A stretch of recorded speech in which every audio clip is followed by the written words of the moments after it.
Hi, I'm Ann French. I am part of your Angel Gown neighborhood, and I am a labor and delivery nurse. So I have a little bit of experience with stillborns since 1999. So it's been a lot of experience, actually.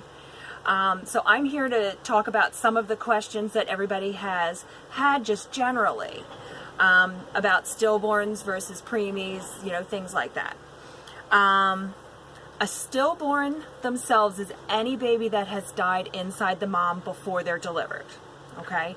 The stillborn can be anywhere from 20 weeks to 42 weeks, which is exactly how long the pregnancy lasts, is 42 weeks. Any baby that dies inside mom before 20 weeks is called a miscarriage. The difference is on labor and delivery units, at least in the United States where I work, we will deliver any baby 16 weeks above. So there's that gray area between 4 and 5 months where the baby is considered a miscarriage, but we'll still call it a stillborn. Either way, it's a loss and we have to help the parents. Okay? Now, live-born babies are any baby that's born alive that has a heartbeat after 23 weeks. They're considered what we call viable. We will at least attempt to try to revive a baby around 23 to 24 weeks.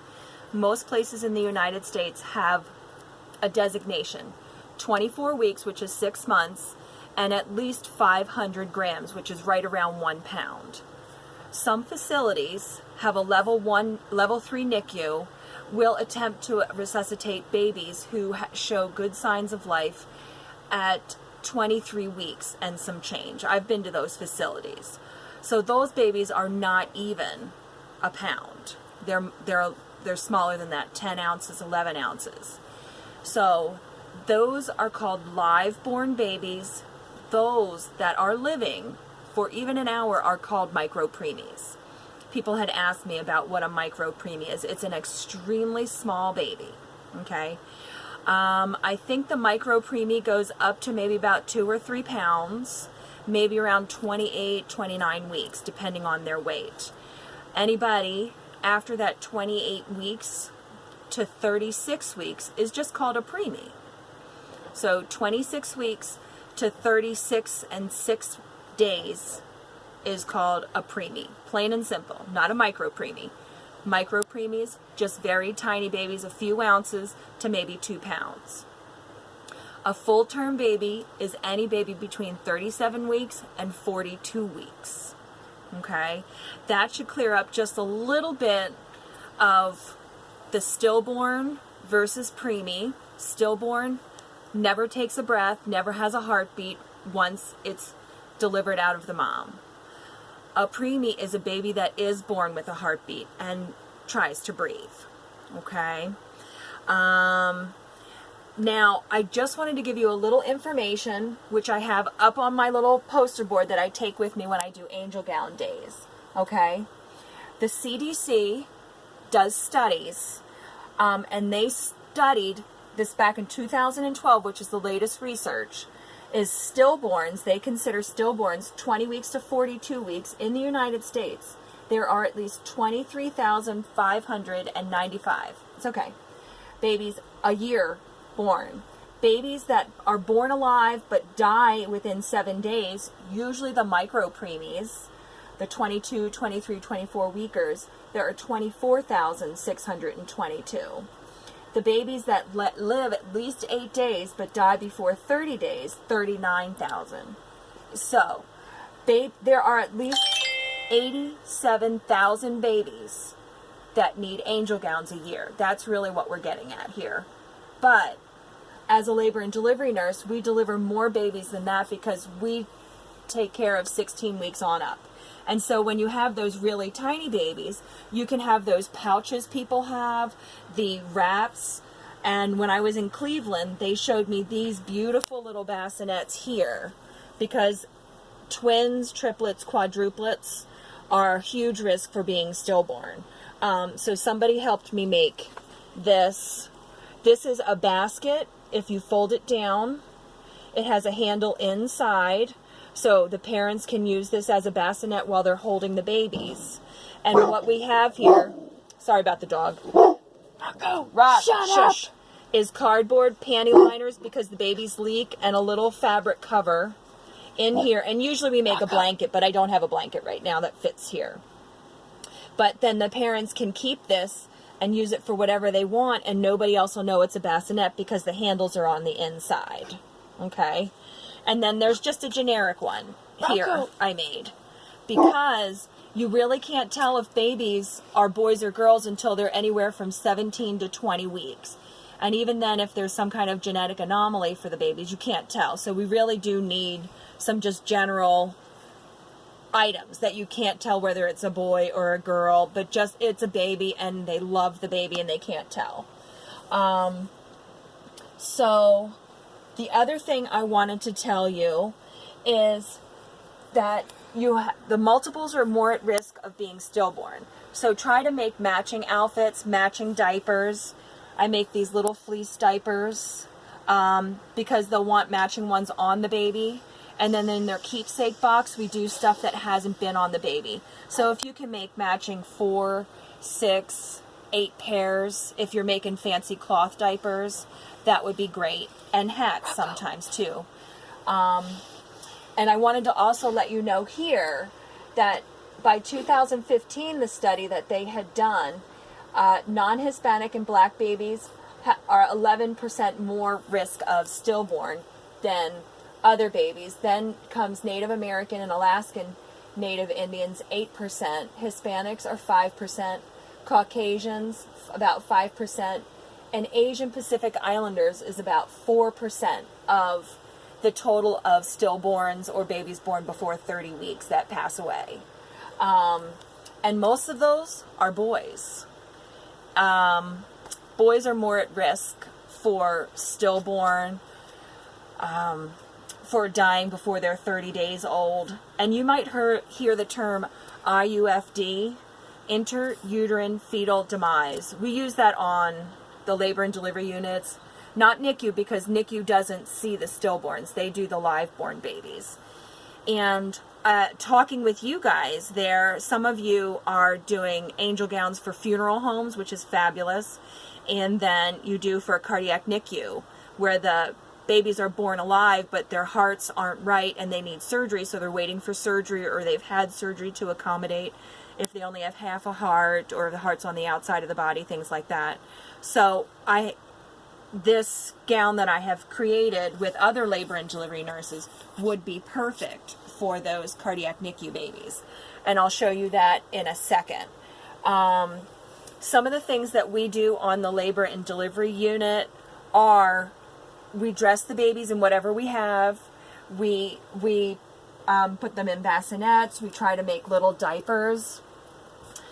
We nurses take the pictures. We try to get a teddy bear or some kind of stuffed animal about the size of the baby, so it doesn't look so big, so the parents have something that the baby has held, whether it was a teddy bear, a seashell the size of the baby's hand or foot, so they can see the size. We give them extra ribbon, so we can put a little knot on the ribbon and give them the length of the baby and tie the 2 knots, so that between the knots is the length of the baby. We try to give them a little bit of hair, so even if you can use the tool bags and make it with a little tie string so we can cut the hair and put it in that pretty tool, that would be great. We try to make jewelry. Can you see this, Mia? Like the old-fashioned bracelets would have their name on there.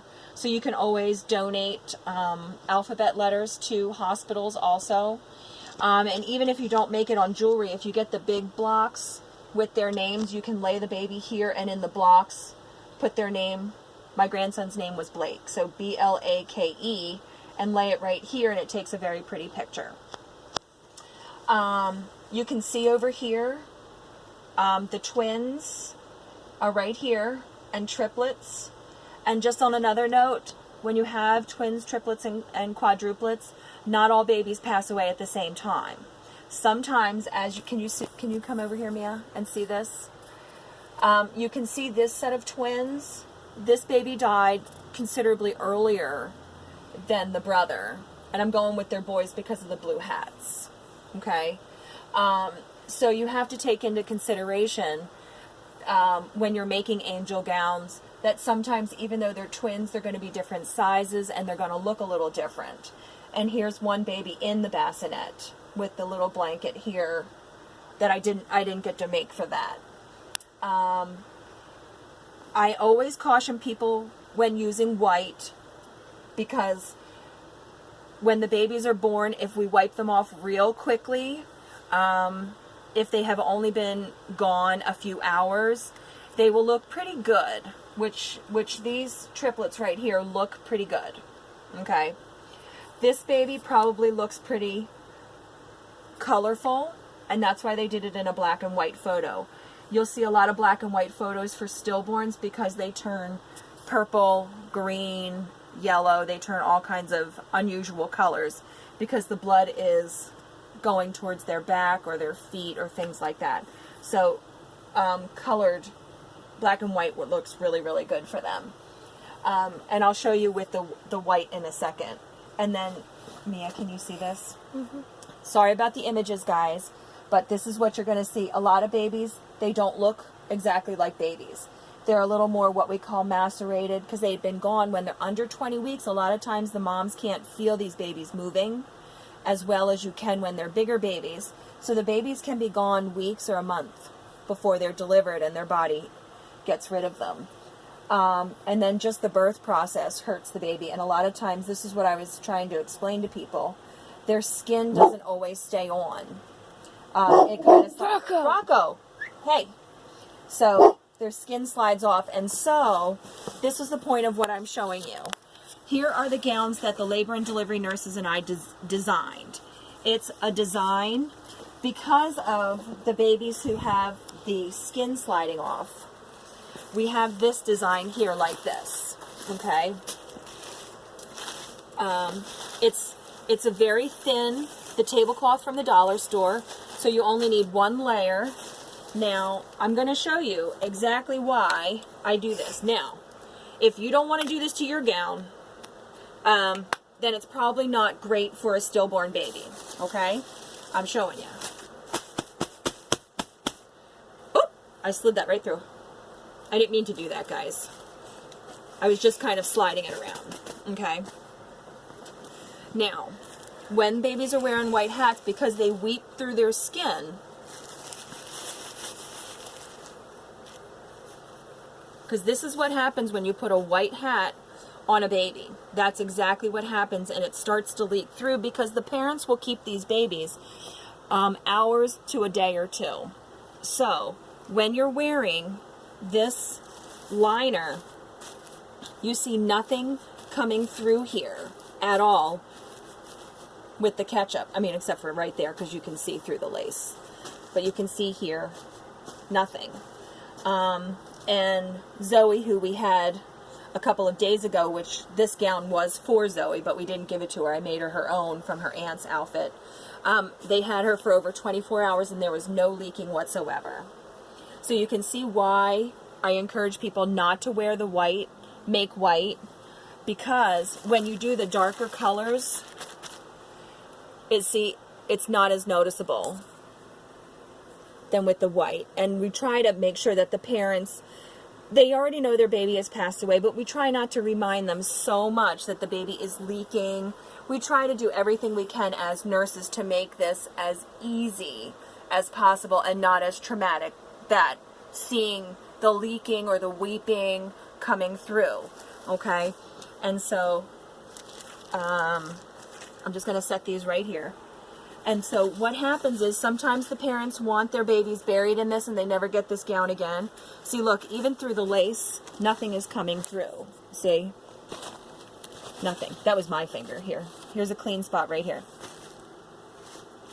Nothing. Okay?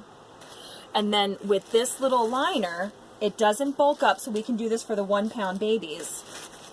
But we can also wipe it right off, and the parents can keep it, and we'll use a little baby shampoo to wash it off so it smells like a baby for the parents. Okay? So I just wanted to show, here, let me flip this over. And see, look at all this beautiful work that I just smushed the ketchup on and nothing. So this will wipe right off, and I got ketchup all over me. And the parents won't see any of the, I know, I think I've got it right there too. So the parents won't see it, it'll look fine, and they can keep the gown if they choose to. And these gowns work just like this, okay? When they're stillborn, they're you can see it's really hard to hold a baby that looks like this. So usually all you do is set the baby down on top of the outfit. And with this flap over gown, this one now I ruined because I just threw the ketchup all over it. I tried a sample before I talked to you guys. And that's okay, I make a lot of these. Anyway, so you lay the baby down. I feel like I could use a towel. Don't use a white one. I'm going to use a white one because that's Don't what I use the grabbed. white one. Those are for the beach. That's okay.